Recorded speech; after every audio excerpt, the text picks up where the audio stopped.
தோசை ஊற்றுது பாருங்க. திருப்பி போட்டுடுச்சு. இங்கே என்ன ரெடி ஆகிட்டு இருக்கு பார்த்தியா? உருளைக்கிழங்கு பாஸ்தாவா? உருளைக்கிழங்கு மாதிரியே இருக்கு பாருங்க. பாஸ்தாவா? இங்கே இருக்கு எங்கள் அக்கா பாருங்க. நான் உருளைக்கிழங்குன்னு நினச்சிக்கிட்டு இருக்கிறேன் பாருங்க மக்களே. ஆனால் எங்கள் அக்கா பாஸ்தா ரெடி பண்ணிக்கிட்டு இருக்கு. இது என்ன பாருங்க, சின்னோண்டு தோசைன்னா எம்மோ பெரிய தோசைக்கல். என்ன தோசைக்கா அது? கம்பு கேழ்வரகு தோசை பற்றியா?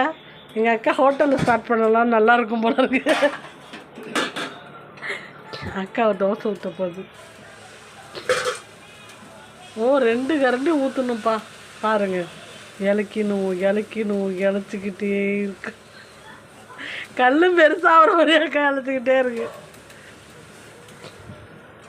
அக்கா இங்கே எடுத்து திரும்ப ஒரு நிமிஷம். அக்கா திரும்புக்கா, இங்கே பாருக்கா, இங்கே பாருக்கா. இதான் எங்கள் அக்கா தோசை. எங்கள் அக்கா தோசை ஊற்றிருக்கு. இப்போ நான் எங்கே இருக்கேன்னு பார்த்தீங்கன்னா பாருங்கள்.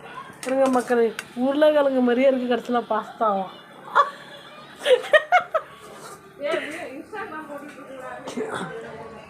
ஆமாம். இப்போ நான் எங்கே இருக்கிறேன்னா பெருங்களத்தூரில் எங்கள் அக்கா வீட்டில் இருக்கேன். ஜாலியாக அன்றைக்கி தோசை பாஸ்தா. ஆனால் எனக்கு பார்க்க உருளைக்கிழங்கு மாதிரியே தெரியுது.